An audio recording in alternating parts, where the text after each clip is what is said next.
मैं सबसे पहले आपको ये बात बता दूं, आज की मीटिंग सबके लिए नहीं है, पर आज की मीटिंग सिर्फ उन लोगों के लिए है जो लोग सचमुच पवित्र आत्मा से भरना चाहते हैं और यीशु के साथ जीना चाहते हैं। मैं फिर से रिपीट करता हूं, शायद हो सकता है पहली बार में हम कई बार नहीं सुन पाते हैं बहुत सारी बातें। मैं फिर से कहता हूं, आज की मीटिंग सिर्फ और सिर्फ उन लोगों के लिए है जो पवित्र आत्मा से भरना और यीशु मसीह के साथ जीवन जीना चाहते हैं। और अगर आपका ये लक्ष्य नहीं है तो मैं आपसे कहना चाहता हूं, यदि आप संसारिक बातों में ही बिजी हैं तो मैं आपसे कहना चाहता हूं, आज की सभा में शायद आपको कुछ नहीं मिल पाएगा। लेकिन यहां पर सचमुच अगर कोई ऐसा है जिसने सच में उसे पवित्र आत्मा की भरपूरी चाहिए और जो यीशु मसीह के साथ अपना जीवन जीना चाहते हैं, आज की जो मीटिंग है वो आपके लिए है। ठीक है, मैं चाहता हूं कोई मेरे साथ पढ़िए पहला कुरिन्थियों 2 अध्याय और उसका 11th वर्ड, 11वां वचन।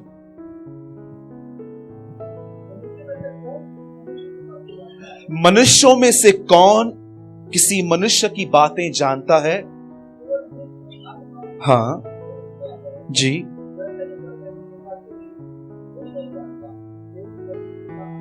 बहुत सारे लोग इन दिनों में परमेश्वर को जानना चाहते हैं, लेकिन वो ये बात नहीं समझ पाए हैं कि जब तक वो पवित्र आत्मा के साथ एक संबंध नहीं बताएंगे तब तक वो परमेश्वर को नहीं जान पाएंगे, क्योंकि परमेश्वर को सिर्फ एक ही व्यक्ति जानता है, वो है पवित्र आत्मा। ठीक है, मैं चाहता हूं अब सबने लगभग पढ़ लिया है ये वचन। मैं चाहता हूं अब सब आप यहां कॉन्सेंट्रेट कीजिए। बाइबल कहती है पुराने नियम में परमेश्वर ने 4000 सालों तक सिर्फ एक ही जाति के साथ संबंध रखा और हमेशा इस 4000 साल तक परमेश्वर ने अपना एक ही नाम उन्हें बार बार बताया और वो नाम था यहोवा। और जानते हैं बहुत कम लोग थे जो इस यहोवा परमेश्वर को जान पाए। गिने चुने लोग हैं जैसे मूसा, दानियल, यर्मिया, यशाया, एलिया, बहुत कम लोग, करोड़ों लोगों में सिर्फ कुछ गिनती थी। और आप जानते हैं नए नियम में आप देखिए वही लोग जो पुराना नियम पढ़ते थे कि उत्पत्ति के अंदर यीशु के लिए लिखा है, लेवी व्यवस्था में यीशु के अंदर लिखा है, हर जगह पे यीशु के लिए लिखा है, लेकिन जब ट्रिनिटी का ये फर्स्ट पर्सन यहोवा ऊपर चला गया और सेकंड पर्सन आया यीशु मसीह, तब उसी यीशु को देख के वो लोग कहते हैं देखो बालजबूल अर्थात दुष्ट आत्माओं का सरदार। और आप जानते हैं ये ट्रिनिटी का पर्सन नीचे आके वापस ऊपर चला गया और अब थर्ड पर्सन नीचे आया है पवित्र आत्मा। और जैसे उन लोगों ने यहोवा परमेश्वर को नहीं समझा, सेकंड लोगों ने यीशु मसीह को शैतान कहा, वैसे ही आज का युग पवित्र आत्मा को नहीं समझ रहा। उन्हें लगता है कि बाल खड़े हो जाना पवित्र आत्मा है, गिर जाना पवित्र आत्मा है, या उन्हें लगता है कि ठंडी पड़ना पवित्र आत्मा है। कई लोग कहते हैं ऐसा हुआ, वे अनुभवों को पवित्र आत्मा कहते हैं। पर क्या आपको पता है जब पवित्र आत्मा एक आदमी के जीवन में आता है, आप पुराने नियम में पढ़िए, शिमशोन सेवकाई कर रहा था पर अंदर व्यभिचार से भरा हुआ था। दाऊद देखिए राजा था लेकिन अंदर से एडल्ट्री से भरा हुआ था। क्यों? क्योंकि 7:37 में लिखा गया है यीशु मसीह अब तक महिमा में नहीं गया था और किसी भी पवित्र आत्मा नहीं मिला था। पुराने नियम में जिन भी लोगों के लिए आप पढ़ते हो उन्हें पवित्र आत्मा इनसाइट नहीं सिर्फ ऊपर से दिया गया था। देखिए एक ग्लास हम रखते हैं और उसके ऊपर ढक्कन लगा देते हैं, जब पानी आएगा ना तो उस ढक्कन पे लग के सबके पास जाएगा। पुराने नियम में जब पवित्र आत्मा उतरता था तो वो उनके अंदर से नहीं जस्ट उनके यहां से बहता था, लेकिन नए नियम में यीशु कहता है अब वो तुम्हारे अंदर से बहेगा। लिखा है 7:37 के अंदर, यदि कोई प्यासा है तो मेरे पास आए और मुझमें से पिए, जैसे जीवन के जल की नदियां बह निकलेगी। और उसके बाद लिखा गया है आत्मा अब तक वैसा न उतरा था जैसे उसे उतरना चाहिए था, क्योंकि यीशु अपनी महिमा में नहीं पहुंच रहा था। पुराने नियम में सबको पवित्र आत्मा सिर्फ यहां से बहता था, इसीलिए बहुत सारे लोग सेवकाई में आशीषित होते थे, लेकिन उन सेवकों का जो अंदर मन था वो गंदा था। लेकिन नए नियम में आप देखोगे पौलुस, याकूब, यूहन्ना प्रभु यीशु मसीह के अंदर से था। मैं आज आपसे एक बात पूछना चाहता हूं, आप में से कितने लोग इस पवित्र आत्मा के साथ सहभागिता करना चाहते हैं? Lift your hand. जैसे पुराने नियम में उन्होंने परमेश्वर को नहीं समझा, नए नियम में लोगों ने यीशु मसीह को नहीं समझा, और आज भी लोग पवित्र आत्मा को नहीं समझ पा रहे हैं। जानते हो क्यों? उसका मुख्य कारण क्या है? उनका लक्ष्य नहीं है, उनका टारगेट नहीं है। वे सवेरे उठेंगे, कभी भी खाएंगे, कभी भी पिएंगे, कहां भी बैठ जाएंगे, किसी से भी बात करेंगे। उनके लाइफ में डिसिप्लिन नहीं है। वो जानते नहीं है कि पवित्र आत्मा उन्हें भरता है जो सचमुच एक डिसिप्लिन भरा लाइफ जीते हैं, जिन्हें पता है सारा दिन हमें कैसा रहना है। आज मैं आपको थोड़ा बताना चाहता हूं कि कैसे चेलों ने इस नियम को पाल के रखा था। और मैं आपको सच कहता हूं, सब यहां देखिए एक मिनट के लिए, मुझे बताइए, जब यीशु मसीह को अपने घर पे आदर नहीं मिला, यीशु ने कितनों को गालियां दी? मुझे बताइए। हाँ, अरे हमको कोई शादी का कार्ड नहीं देता है, हम लोग को कचरा आ जाता है हमारे अंदर कि सबको कार्ड दिया, मुझे कार्ड नहीं दिया। मुझे बताइए, जब यीशु को अपने नगर में, नासरत में, जहां पर उसको पहाड़ से नीचे फेंकने वाले थे, यीशु को बुरा लगा? हाँ, जब यीशु से कहा गया तुझ में दुष्ट आत्मा है, यीशु को बुरा लगा? हाँ, जब उसके खुद के घर वालों ने उसके लिए कहा कि यह पागल है, इसका चिट ठिकाने पर नहीं है, यीशु को बुरा लगा? मुझे यह बात समझ में नहीं आती है, यीशु के साथ इतना बुरा होता था, उसे बुरा क्यों नहीं लगता था? आखिर उसको हर्ट क्यों नहीं होता था? आखिर आज थोड़ी थोड़ी बातें हमको हर्ट करती हैं। कई बार तो क्या होता है, हम किसी को कुछ बोलते नहीं है, लेकिन अंदर में सब कुछ पाल के बैठते हैं हम कि मेरे से ऐसा किया, मेरे से ऐसा किया। पूरा अकाउंट हमारे से पड़ा रहता है कि 94 से 2017 तक उसकी एक एक बात याद रहती है। मैं आपको बताना चाहता हूं, अगर यीशु मसीह ऐसा जीवन जी रहा था तो उसका सीक्रेट जानते हैं क्या था? उसका सीक्रेट था, वो हर दिन पहाड़ पे जाता था और पवित्र आत्मा से भर के नीचे उतरता था, और नीचे उतरने के बाद लोग उसे कुछ भी कहें, कुछ नहीं होता था उसे। मैं आपसे एक सवाल पूछता हूं, काश कोई इसका उत्तर दे पाए। परमेश्वर ने आदम को कौन से दिन पे बनाया? हाँ, 6वें दिन पे। हवा उसी दिन बनी कि कुछ और दिनों के बाद बनी? उसी दिन क्यों नहीं? ये परमेश्वर की इच्छा थी कि जब आदम आंखें खोले तो पहले वो मुझे देखे, बाद में कुछ दिनों के बाद वो हवा को देखे। अगर परमेश्वर उसी दिन हवा को बना देता और आदम खुलता आंखें यू नो वेरी वेल मैं क्या बोलने की कोशिश कर रहा हूं। आदम उसको देखता और परमेश्वर फीका पड़ जाता। लेकिन क्यों परमेश्वर ने आदम और हवा को बनाने में डिस्टेंस रखा? क्योंकि परमेश्वर चाहता था कि आदम जब अपनी आंखें खोले सबसे पहले वो मुझे देखे। आज हम जैसे नींद से उठते हैं, पहले पहले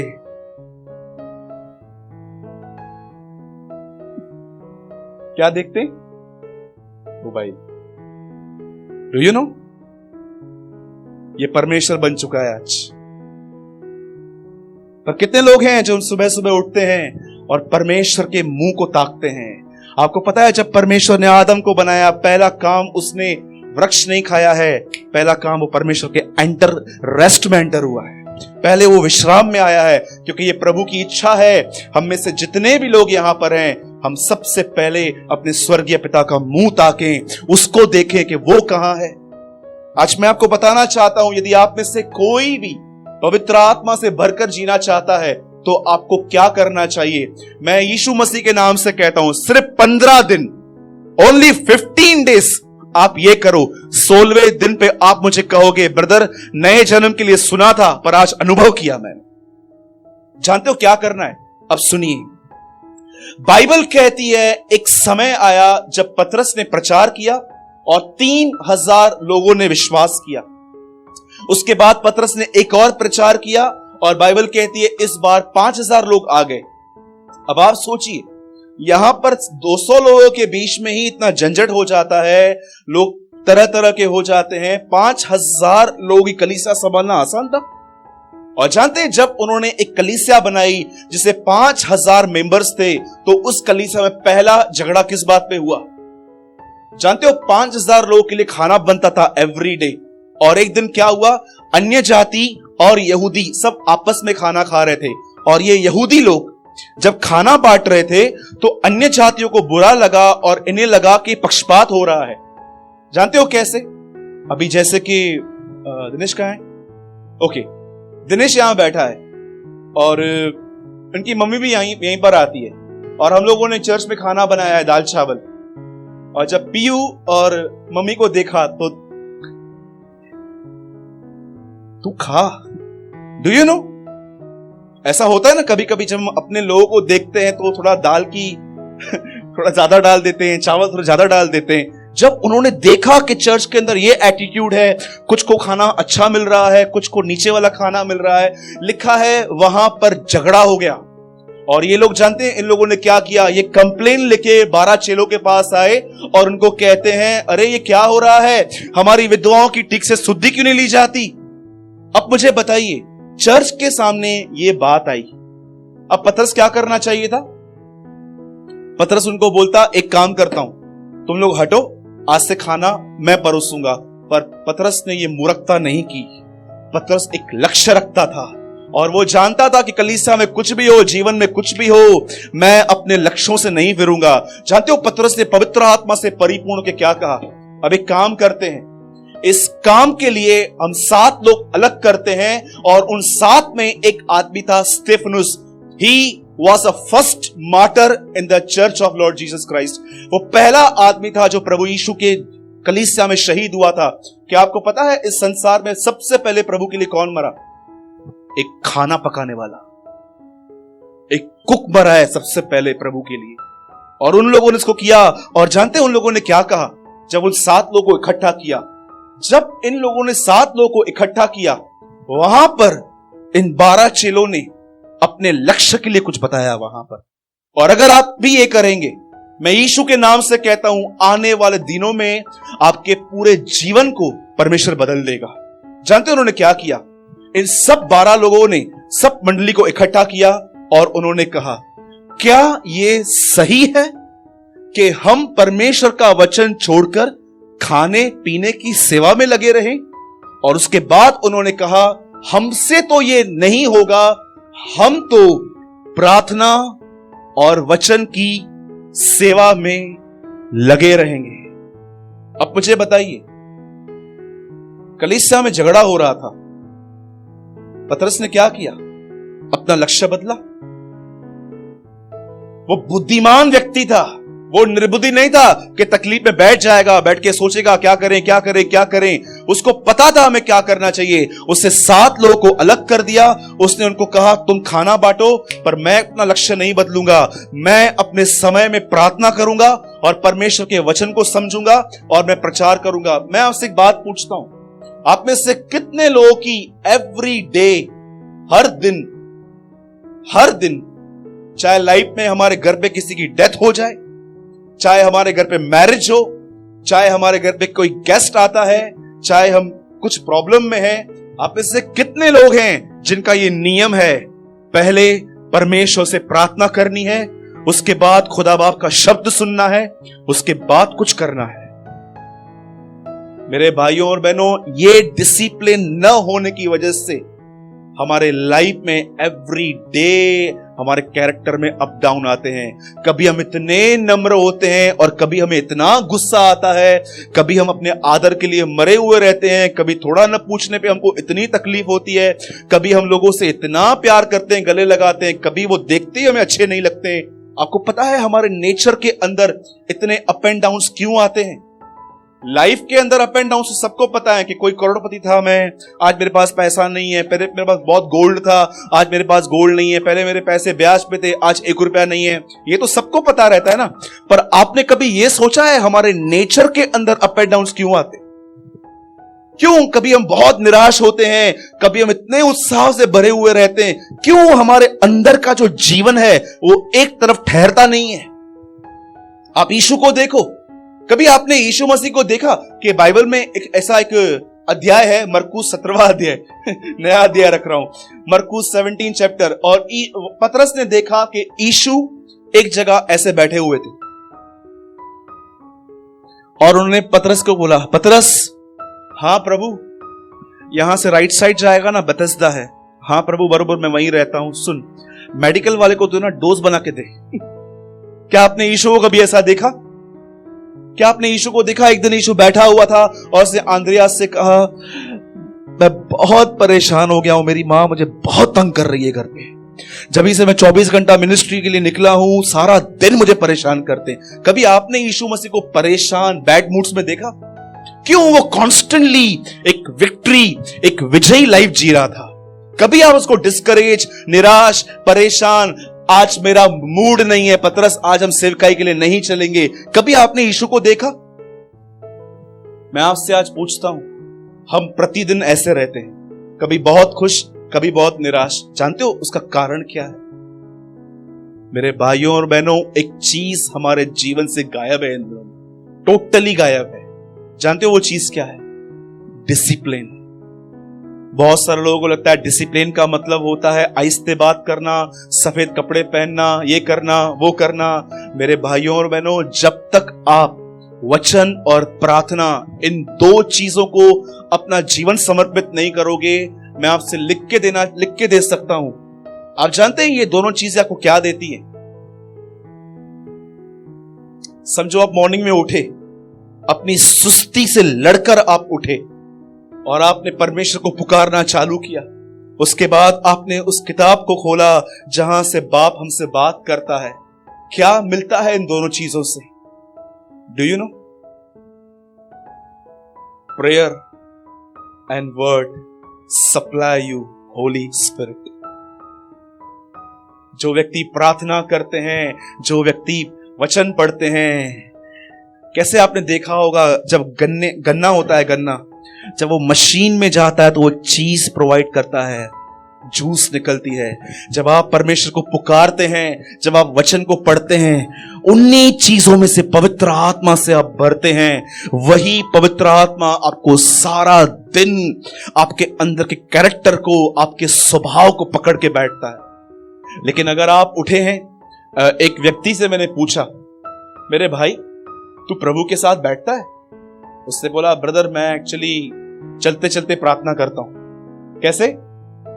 10 बजे इसको जॉब पे पहुंचना है, 9:30 बजे नींद से उठता है, ब्रश करता है, नहाता है, बाइक पे प्रार्थना करता है, वहां प्रार्थना करता है।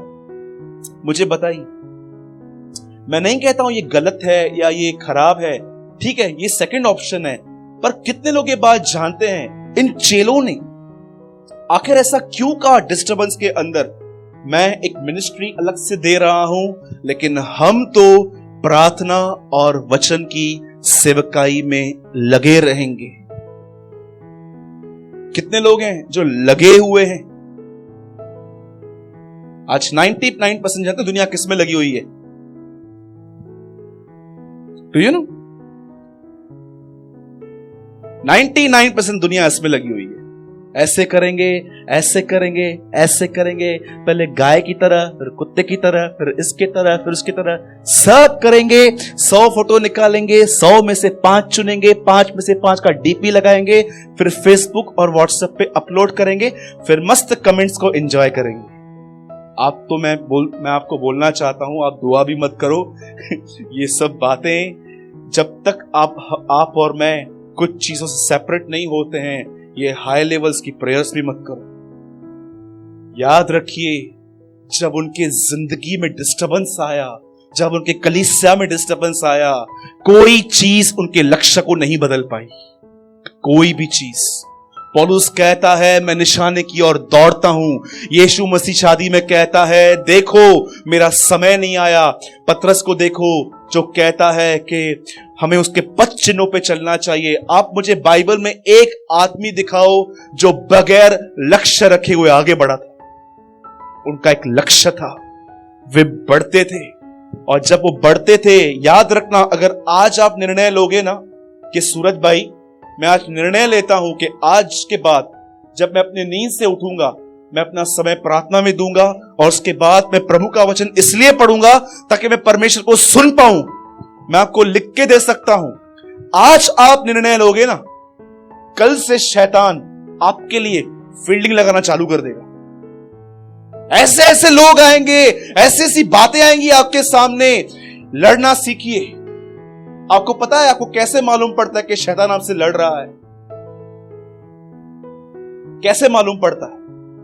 शैतान कभी भी एग्जिस्ट होके नहीं आएगा। जैसे हमने ओनिडा जो एक टीवी की एड आती थी, वहां पर टीवी के ऊपर एक शैतान बैठता था, हमें लगता था शैतान ऐसे होते हैं। मेरे भाइयों और बहनों, याद रखो, शैतान हमेशा अपने थॉट्स के साथ आता है, अपने विचारों के साथ आता है। जब आप देख रहे हो थॉट्स पे थॉट्स, थॉट्स पे थॉट्स, थॉट पे थॉट्स, विचारों पे विचार आ रहे हैं पूरे आपके माइंड को कैप्चर करने के लिए, उस समय लड़ो। हम पता है क्या करते? एक आखिरी बात बता के मैं आपको फिनिश करता हूं। लिसन, जब शैतान के सामने यीशु आया, यीशु ने उसको कैसे हराया? इशारों से, विचारों से। कितने लोगों ने दुष्ट आत्मा कभी ऐसे निकाली है कि आपके सामने एक डीमन पजेस आदमी आया और आप उसको ऐसे बोलते? आइए सब यहां देखिए कैसे निकाला।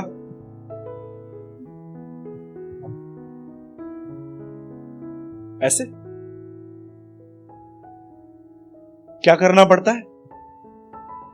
हमें कुछ बोलना पड़ता है। जब आपके ऊपर विचार आते हैं घटिया, गंदे, आपके पता है कौन से विचार आपको ज्यादा पसंद हैं, गंदे सब आते हैं, उस समय आप क्या करते हैं? दुष्ट आत्मा कैसे निकाली आपने? और विचार कौन दे रहा है? अरे बोलो ना फिर वचन, चुप क्यों हो फिर? वहां पर एक व्यक्ति के अंदर दुष्ट आत्मा दिखाई देती है तो आप बोलते हो यीशु के नाम से निकल। लेकिन जब वही दुष्ट आत्मा आपको गंदे विचार देता है और आप विचारों के द्वारा उसको हराने की कोशिश करते हैं, आप लड़ते रहते हैं। नहीं नहीं, अरे बोलो अपने मुंह से वचन, बोलो उसको। जब आपको डिस्करेजमेंट के थॉट्स आते हैं, जब आपके सामने आपका फ्यूचर लाया जाता है कि क्या है तेरा फ्यूचर, अंधकार है तेरा फ्यूचर, कुछ नहीं होने वाला है, तेरी जिंदगी ऐसी थी ऐसी रहेगी, तेरे घर के अंदर हमेशा ऐसा रहेगा, उस समय कहो उसको कि प्रभु ने जो कल्पनाएं हमारे विषय में की है उन्हें वो जानता है और वो हमारी आशा पूरी करेगा। कितने लोग बोलते हैं ऐसे? हाँ, हमारे घर पे जब झगड़ा होता है कैसे आवाजें करते हैं हम लोग, सेकंड फ्लोर वाले सुनते हैं हमको कि ये लोग चिल्ला रहे हैं। लेकिन जब आपके ऊपर विचार आते हैं तो आप शांत रहते हैं। मेरे भाइयों और बहनों, अब भी संभालिए, बहुत समय बीत चुका है। यदि आप एक विक्टोरियस, एक विजयी जीवन जीना चाहते हैं ना, मैं आपको सच कहता हूं, आई वॉज इन पंजाब, 4 दिन में पंजाब में था। मैंने 4 दिनों के अंदर वहां पर 10 मीटिंग प्रीच की, उसमें से कम 5 मीटिंग्स फेसबुक पे पड़ी हुई हैं लाइव। आप आराम से देखिए, मैंने हर मीटिंग के अंदर ज्यादा से ज्यादा यही प्रचार किया, अपने उद्धार का काम करते जाओ, न कि अमीर बनो, पैसे वाले बनो, पर क्या आप अपने उद्धार का काम पूरा कर रहे हैं? आज मैंने आपको जो बताया, सुनिए, मैं आपको एक लास्ट लाइन कहता हूं। मैंने जो प्रचार किया, पुराने नियम में वे लोग परमेश्वर को नहीं समझ रहे थे, आज के लोग आज से बहुत साल